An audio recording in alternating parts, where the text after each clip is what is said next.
All right, so I'm in my 30s, I'm a professional, and I live in a major capital city, so it was inevitable that I was going to make one of these videos. So this is what I spend as a 30-year-old living in Brisbane. All right, so let's look at how I spend money during the week. All right, so first up, I will say I'm not going to tell you what I actually earn in a week.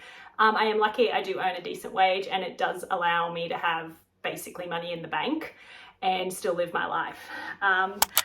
But having said that, in Australia, wages work that taxes and something called superannuation, which is planning for the future, are taken out of it. So the money that lands in my bank account every month, I am paid monthly, is mine to spend, to do with as I wish. I don't owe the government any more money, and I don't have to take anything I have to save for the future. So we are very lucky in Australia in that sense.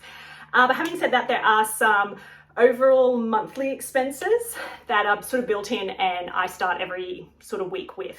Okay, so I don't pay rent. So I am very lucky. I do live with my parents. I don't pay rent. They don't ask for rent. But what I do contribute to the household, other than helping keep the house clean and cooking meals and stuff like that, is that I cover all the streaming services we consume in the household. So where possible, we have got them as an annual subscription. So your Amazon Prime, your Disney Plus, your Paramount Plus, those are annual, but most of them are monthly expenses. I also cover the Apple Plus. We just have the highest level one. So that gives us the Apple TV, the Apple Fitness, and access to all the online magazines and things like that. My mum and dad both read various magazines, and it also gives us the highest data storage thing, which my parents don't necessarily use, but I use quite heavily. So that's an added bonus there. We don't use the gaming thing, but it's there if we wanted it. Additionally, I also have an Epidemic Sound subscription monthly. I am about to switch that to an annual one because I do use it a lot, so it's worth paying for the annual. And I also have an Adobe Creative Cloud account. So all up, those online services cost me $42.75 per week.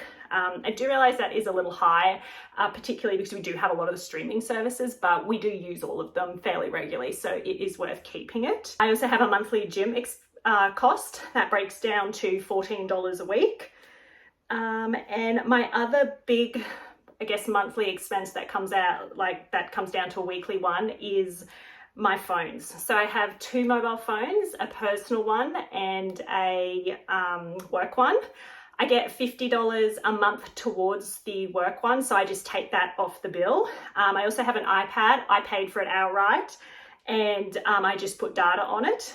And on all the phones and the iPad, because they all just are on one bill, I have the highest level of data on them. And that's because I do use them when I work from home. I don't think that the household internet should cover my work from home expenses. And they have to be quite high because if you're on a Zoom call, I don't know if you've ever noticed this, but Zoom is in HD. So it uses a lot of data. So all up, my built-in weekly expenses are $99.75. So that means that my phones and internet and that cost about $43 per week. Right, so it's Monday morning, and as per usual, I have just gotten up and had breakfast at home, and I'm dressed, and I'm now heading into the office. First thing I had to do this week was I had to buy a new TV because my TV has these bizarre lines across it, and while they don't stop the performance of the TV, they're just annoying, and I just decided to buy a new one. Also, our office was broken into over the weekend, so I spent the entire morning trying to figure out if they'd stolen anything, and we don't think they did, and having to fill out reports, speak with the owner of our building, and then liaise with head office and all that sort of stuff. I just did not feel like the lunch I had brought, which was a salad, so I brought myself some sushi for lunch. And also CSI Vegas started on television this week, and I tried to stay up late and watch it, but because I think the Singer show was on, Masked Singer was on, it was just on too late, and then I couldn't find it on 10 play catch up, and I realised that the only place I could probably find it and watch it would be Paramount Plus because they'd been advertising it through there. So I just took out an annual subscription to that. It's got plenty of other programs on that we can watch. So we'll definitely get some use out of it. In a year's time, if we're not using it, I can just not renew it. And then in the afternoon, as I usually do, I just went over to training, and sometimes I just don't know if I'm going to feel hungry or not after a session, but this one I was absolutely starving, so I stopped at Coles on the way home and just got a packet of protein balls. So Tuesday dawned and I worked from home as usual on a Tuesday, and pretty much shortly after 7 a.m, just as I was firing up my computer for the day, we got the delivery for my TV, which I was pretty impressed with. I didn't mention it yesterday, but I paid for delivery. It was $8. It was just quicker and easier than having to try and go out and get the TV and whatnot. I think for $8 it was totally worth it. It was really super easy to set up. We pretty much just plug it in, do the aerial, and then sync it up to our home Wi-Fi, and then plug in the Apple TV, and we were done. Alright, so my TV arrived today, my big purchase from yesterday. It was super easy to set up. I have no idea what I'm going to do with this one. It still works in theory, it's just got those lines across it, and it just is annoying. I'm lucky I can buy a new one, and yeah, I don't know, because it still does work, I kind of think I should give it to someone, but then I don't want to be like a cheapskate and be like, here's a TV that kind of is dodgy. Anyway, so that's that set up. So because the office got broken into, I'm now like too scared to just throw that box out, because it's pretty clear that we have expensive things in the house. So I don't know. We'll see. But yeah, so I just thought you might like to know that the TV turned up very quick. So Wednesday morning, and I did have to run out and buy milk for the office first thing, and then I just had a bunch of meetings. I don't pay for the milk out of pocket in any way. I have a corporate credit card. So yeah, it was just a very boring day where I sat at my desk all day and got a lot of things done. On Thursday, I drove to work because we had training in the afternoon. The track had been closed on Wednesday afternoon. The locksmith came quite early to fix the lock, figured out how they got in, and the new owner sent their locksmith that they work with around to suit that.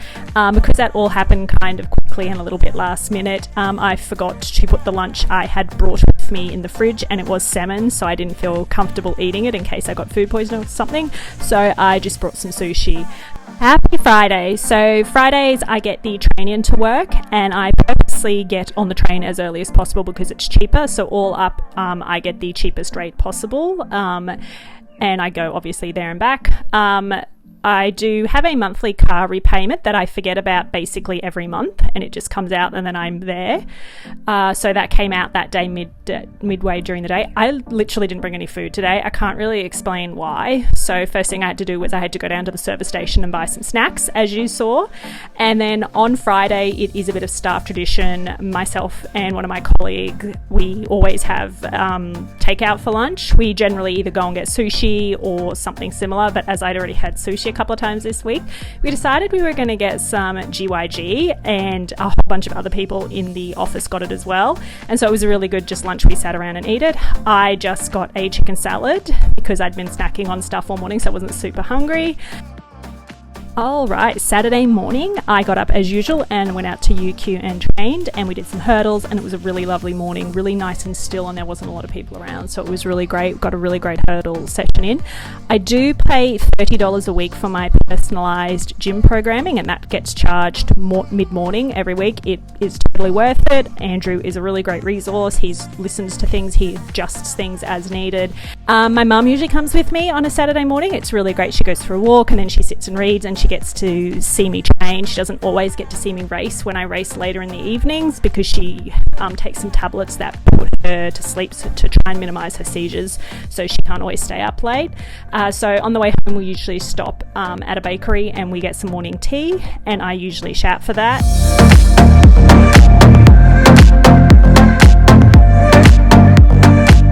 So Sunday dawned and I just went out for my long run as per usual, and Mum and I went grocery shopping. I don't pay. The only groceries I pay for are specialised groceries, are the ones that I sort of eat, and I've just picked those up during the week. I'm really lucky. My parents just make good food that I eat anyway. So it just means there's no leftovers. The only expense I did have today was my weekly fuel bill. Alright, so to sum it up, for the entire week, I spent a total of $879.19. And when you add in my weekly expenses of $99.75, it comes to a grand total of $978.94. It's actually not as much as what I was thinking. I didn't mention this at the start of the video, but I do save. So I have annual vehicle expenses that I need to put away for. So in Australia, we pay our rego and insurance annually. I mean, I think there is an option to do insurance monthly, but overall it will cost you a bit more. And it's the same for rego. I think you can pay it 6 monthly in Queensland or 3 monthly in Victoria. I think there might even be a month-to-month option in some states, but basically, as long as I've been dealing with vehicles, either like through work or my own one, you tend to pay everything as an annual fee. So I put money aside for that. I also need to put things aside for like when my tires need to be replaced. It's not necessarily an annual expense, but it will come along. And then just general wear and tear on the vehicle to have it serviced, I need to put away for that. And I also make sure that whatever my insurance premium is, i.e. if I had an accident, what is the excess? That's always just in that account as the bare minimum. So that obviously if I had an accident and I was at fault, I could just pay the excess and get the vehicle sorted and fixed as soon as possible. So that is something I do save. That does vary from month to month. Obviously, if I know there's like a scheduled service coming up, I put a little bit more away so that that account doesn't get drained. And it's the same. I think the insurance itself is quite hard to budget for because they can change, and you do have to shop around a bit. So that's a bit hard. Also, I think you can find out, but I think every July the rego does go up every year. So I just add like an extra $20 onto what I would budget for annually. And that has covered it so far. But, again, how much I put away for that does change every month. I also put away for my athletics expenses. So obviously the biggest expense there is probably my travel expenses when the athletics season is on, going interstate or going overseas to compete. But, I also have an annual membership fee to join a club up here in, Queensland. And then there can just be other things that come along. I throw a little bit extra in there where possible, just in case I'm injured and I need extra physio trips or I need to get scans or stuff like that. So yeah, but there's a big chunk of my wage does go to that every month just to be prepared. So I have to say overall this is a fairly normal week for me. I obviously don't buy televisions every week. In fact, the TV's behind me. It's not even an annual expense. It's just one of those random one-offs.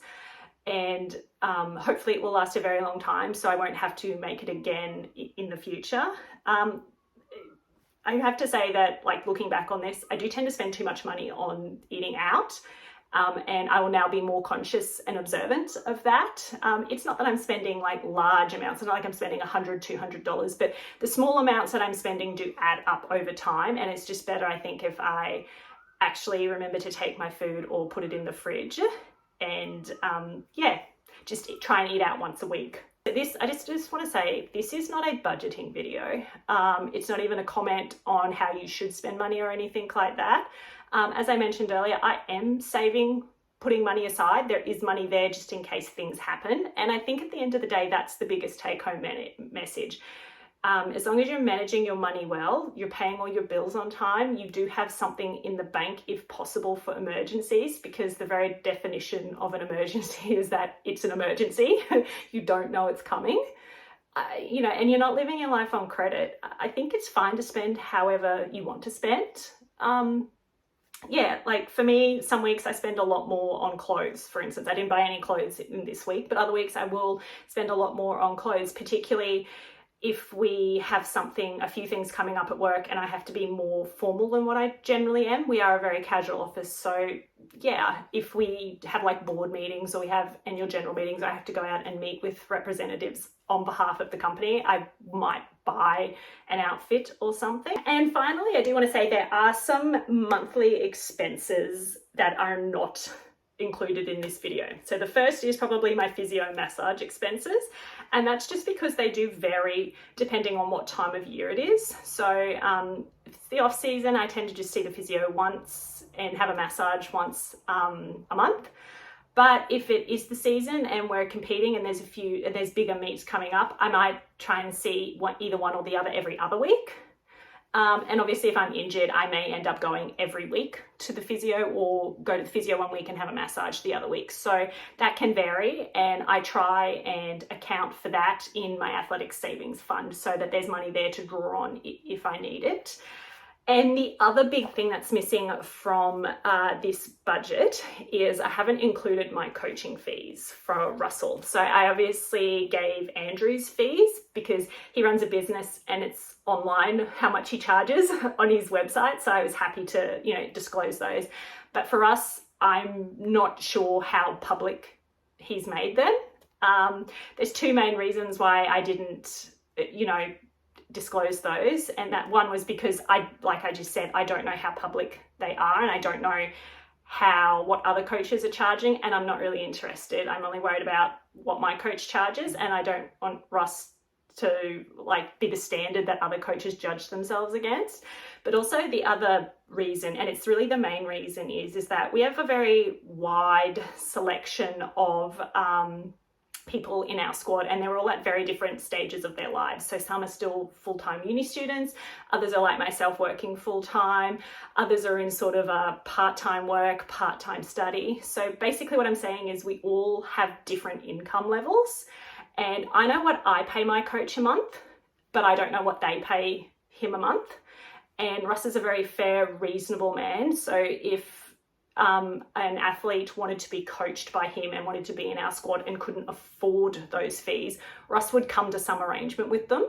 And I don't want any of them to watch this video and to realize they're paying Russ too little or too much. I think what Russ has arranged with them is their business, and what I've arranged with him is my business. But I will say that I do pay Russ a monthly fee that can obviously be broken down into a weekly fee. I think it's fair and reasonable. Russ is an excellent coach, and we've learnt a lot together, and we are continuing to learn together, and he's very knowledgeable, so I am happy to pay that fee. All right, so that's going to be it for this video. Comment down below how your weekly spend might differ. Do you spend just as much on eating out or less? Or do you save more than I do? Yeah, and has your TV just randomly broken? Does anyone know if those lines can be repaired? I honestly just went for the simplest solution and brought a new TV. Yeah, so also I will just mention that it's been a few weeks since I filmed this video and no one has broken into the office again, so we're most delighted about that.